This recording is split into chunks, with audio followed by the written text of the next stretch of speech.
Hello साथियों, स्वागत है आपका आपके अपने चैनल एपेक्स अकेडमी 1 पर। आज हम लोग फिर से क्लास 11 का नेक्स्ट पार्ट पढ़ रहे हैं, जिसका नाम है मोल प्रभाज। क्या नाम है? मोल प्रभाज। साथियों, बहुत ही इम्पोर्टेंट क्वेश्चन है, ये परीक्षा में बार बार आता है। तो इसे हम लोग पहले इसकी थ्योरी कंप्लीट करेंगे, फिर से कैसे प्रूव्ड किया जाता है, उसके बाद सवाल। एक ही वीडियो में कंप्लीट हो जाएगा मोल प्रभाज। आपको कभी दोबारा मोल प्रभाज देखना नहीं पड़ेगा। तो देखिए साथियों, परिभाषा क्या है इसकी। विलयन के किसी भी घटक, ठीक है, विलयन क्या हो, किसी भी घटक को मोलों की संख्या, क्या, मोलों की संख्या और विलयन में उपस्थित हो, और विलयन में उपस्थित हो उसके सभी घटकों के मोलों की कुल संख्या, सभी घटकों के मोलों की कुल संख्या के अनुपात को क्या बोलते हैं? मोल प्रभाज कहा जाता है। ठीक है। अब मोल प्रभाज दो लोगों से मिलकर बना होता है। दो लोगों का अर्थ है दो विलयन, जिसका नाम है क्या, एक का विलेय, एक का नाम क्या है, विलेय, और दूसरे क्या नाम है, विलायक। ठीक है। एक का नाम क्या है, विलेय, एक का नाम क्या है, विलायक। अब देखिए, ये जो स्मॉल एन है, ये विलेय के मोलों की संख्या है। क्या है? विलेय के मोलों की संख्या है, जिसे क्या से लिखते हैं, स्मॉल एन से लिखा जाता है। इसका मान क्या होता है, इसके बराबर क्या होता है, तो होता है स्मॉल डब्ल्यू बटा स्मॉल एम होता है। इसका स्मॉल डब्ल्यू का अर्थ क्या होता है, विलेय का भार। किसका भार? विलेय का भार होता है। और एम का अर्थ क्या होता है, स्मॉल, विलेय का अणुभार होता है। किसका भार होता है? विलेय का अणुभार होता है। तो स्मॉल एन का हो गया साथियों। तो इसी प्रकार क्या होगा, कैपिटल एन का होगा। कैपिटल एन क्या है, तो कैपिटल एन है आपका विलायक के मोलों की संख्या, विलायक के मोलों की संख्या, विलायक के मोलों की संख्या कैपिटल एन। ठीक है। क्या होगा, कैपिटल एन होगा। तो इसके बराबर क्या होगा, ये देख लीजिए, कैपिटल डब्ल्यू अपान कैपिटल एम होगा। ये किसका भार होगा, तो विलायक का भार होगा। किसका भार होगा? विलायक का भार होगा। इस कैपिटल एम क्या होगा,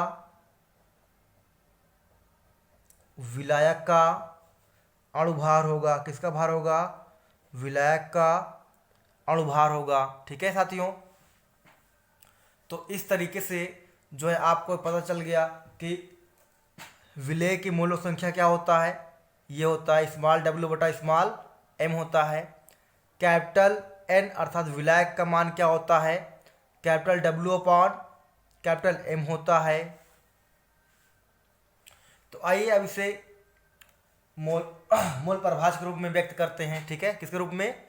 मोल प्रभाज के रूप में। तो यहां लिखेंगे हम लोग विलेय के मोल प्रभाज, विलेय के मोल प्रभाज। अब विलेय क्या है, आप जानते हैं स्मॉल एन है। ठीक है।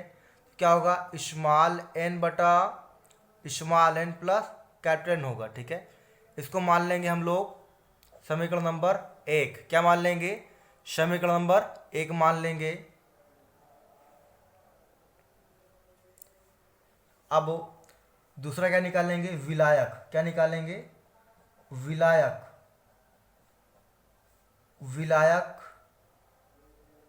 के मोल प्रभाज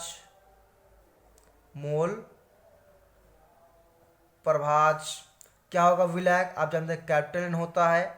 तो इसमें क्या करेंगे, कैपिटल एन को ऊपर रख देंगे, जिसकी बात करेगा हम लोग उसको ऊपर रख देंगे।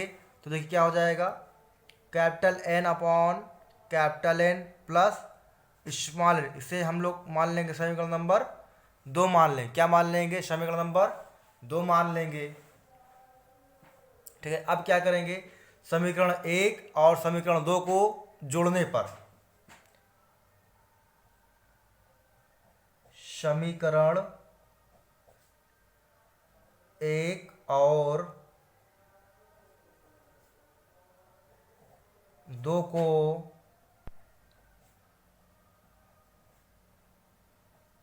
जोड़ने पर, ठीक है, तो यहां क्या आ जाएगा, मोल प्रभाज स्मॉल एन मतलब विलेय का हो जाएगा, और प्लस मोल प्रभाज कैपिटल एन का हो जाएगा। अब बराबर जो आए उसे हम लोग जोड़ लेंगे। ठीक है, तो small N plus capital N, और प्लस क्या आ जाएगा, capital N upon capital N plus small N. इसको हम लोग क्या कर लेंगे, जोड़ लेंगे। तो आपको पता है बेहतरीन तरीके से कि आप मैथ खूब पढ़े हैं। क्या करा, जब हर बराबर होता है दोनों का, ठीक है, क्या बराबर होता है, हर, तो हम इसको जोड़ लेते हैं सेम टू सेम। तो small N plus capital N हो जाएगा, और ऊपर भी क्या आ जाएगा, जैसे लिखा है वैसे लिख देंगे, small N plus capital N लिख देंगे, small N plus capital N. तो अब ये क्या है, दोनों बराबर हो गए, अंश और हर, तो ये कट जाएंगे, क्या होगा, हो जाएगा, कट जाएगा, तो ये कट जाएगा, कितना आएगा, 1, कितना आ जाएगा, 1। तो इस तरीके से आप कह सकते हैं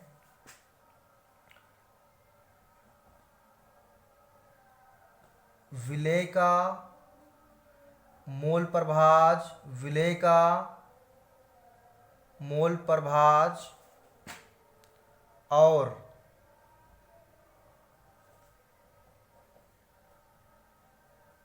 विलायक का मोल प्रभाज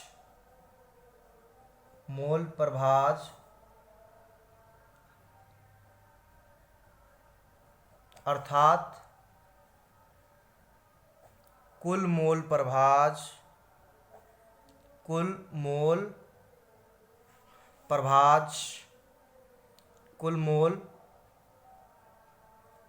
कितना होगा साथियों, 1 होगा। कितना होगा, 1 होगा। तो इस तरीके से साथियों अपना ये मोल प्रभाज प्रूव्ड हो गया है। अब जो है हम लोग सवाल करेंगे, जो इस पर सवाल आता है।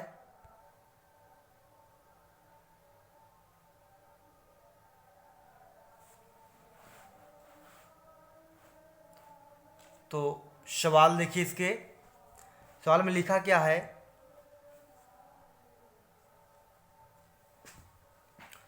900 ग्राम जल है, किसमें 900 ग्राम जल में एसीटोन के 5.8 ग्राम घोले गए हैं। ठीक है, विलयन में जल तथा एसीटोन के मोल प्रभाज की गणना करना है। सवाल ऐसे दिया रहेगा, आपको समझना होगा कौन सा विलेय है, कौन सा विलायक है। तो देखिए इसमें 900 ग्राम दिया है जल, आपका क्या दिया है, जल कितना दिया हुआ है, 900 ग्राम जल दिया हुआ है। तो जल ज़्यादा है या एसीटोन, एसीटोन दिया हुआ है आपको 5.8 ग्राम। एसीटोन कितना दिया है, 5.8 ग्राम दिया है। अब देखिए जल ज़्यादा है कि एसीटोन, तो आप कहेंगे साफ साफ दिख रहा है कि जल क्या है, ज़्यादा है। तो जल क्या हो जाएगा अपना, विलायक। जल क्या हो जाएगा, विलायक। एसीटोन क्या हो जाएगा, विलेय।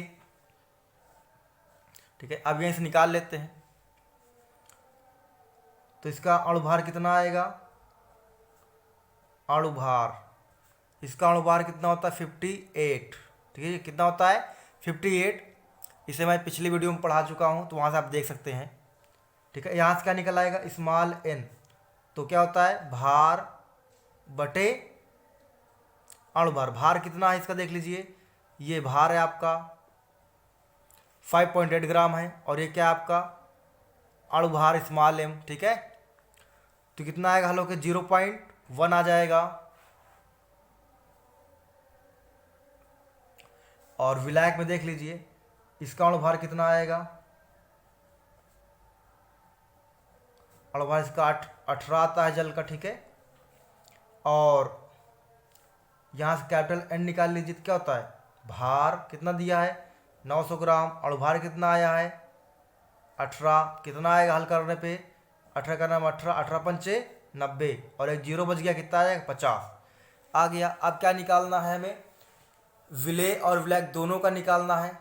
तो कुछ भी नहीं करना है, बस एक आप निकाल लीजिए। जैसे मैं यहाँ निकाल लेता हूँ, जल का निकाल लेता हूँ पहले। ठीक है, जल क्या है विलायक, तो यहाँ लिख दीजिए आप जल का मोल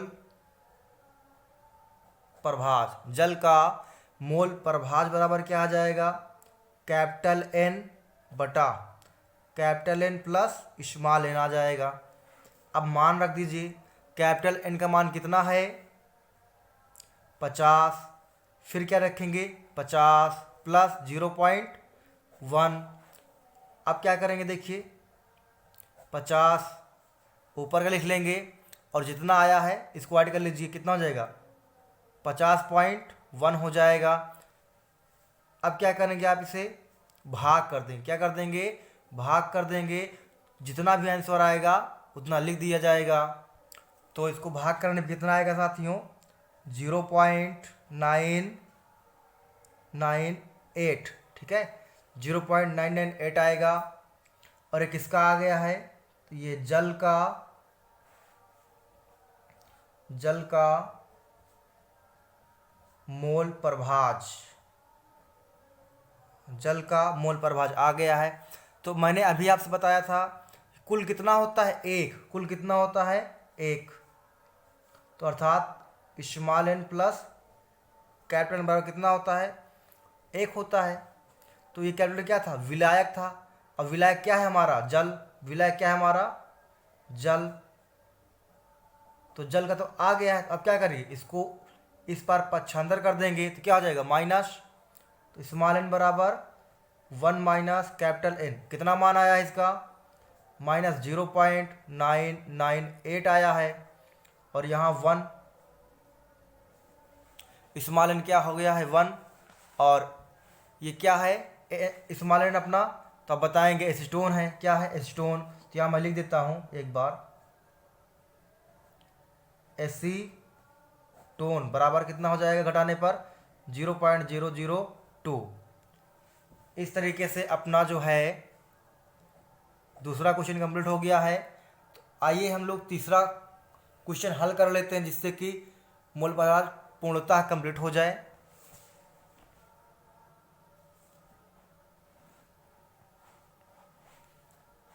तो ये देखिए क्वेश्चन नंबर 2, इसमें बताया जा रहा है कि यूरिया कितने परसेंट है 6% है, किसके अनुसार भार के अनुसार कितना है 6% है,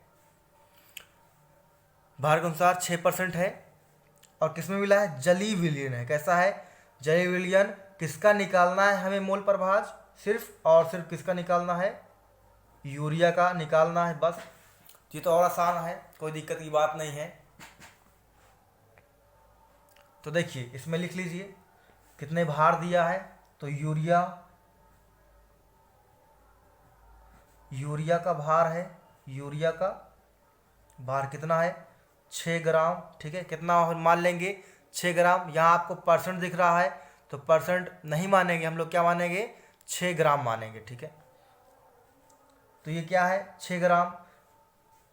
अब बताइए 6 ग्राम है और किससे लिए गया जलीय विलयन, कैसा है जलीय विलयन, तो जल का भार कितना होगा, जल का भार भाई जब 100 में से 6 निकल गया कितना बचेगा 94, तो यहाँ निकाल दीजिए 100 माइनस 6 कितना आ जाएगा 94 ग्राम।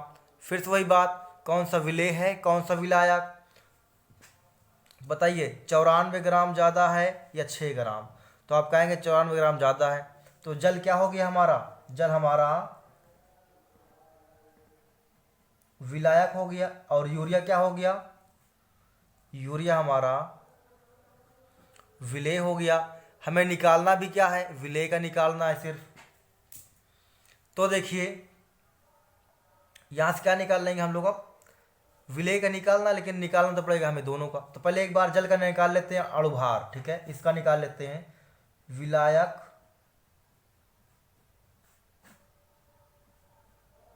जल का अणुभार, ठीक है, विलायक जल का अणुभार कितना होगा, अभी निकाल लेते जस्ट। आप पहले कितना होता है 18, कितना होता है 18। अब यहां से हम निकाल लेते हैं मोल प्रभाज, ठीक है, मोलों की संख्या, मोलों की संख्या कैपिटल N बराबर कितना होता है, भार बटे अणुभार। भार कितना है 94, अणुभार कितना है 18, अणुभार कितना है 18। भाग करने में कितना आएगा, 18 पंचे 90, कितना आएगा 18 पंचे 90.22, ठीक है। अब यूरिया का निकाल लेते हैं, किसका निकाल लेते हैं, यूरिया।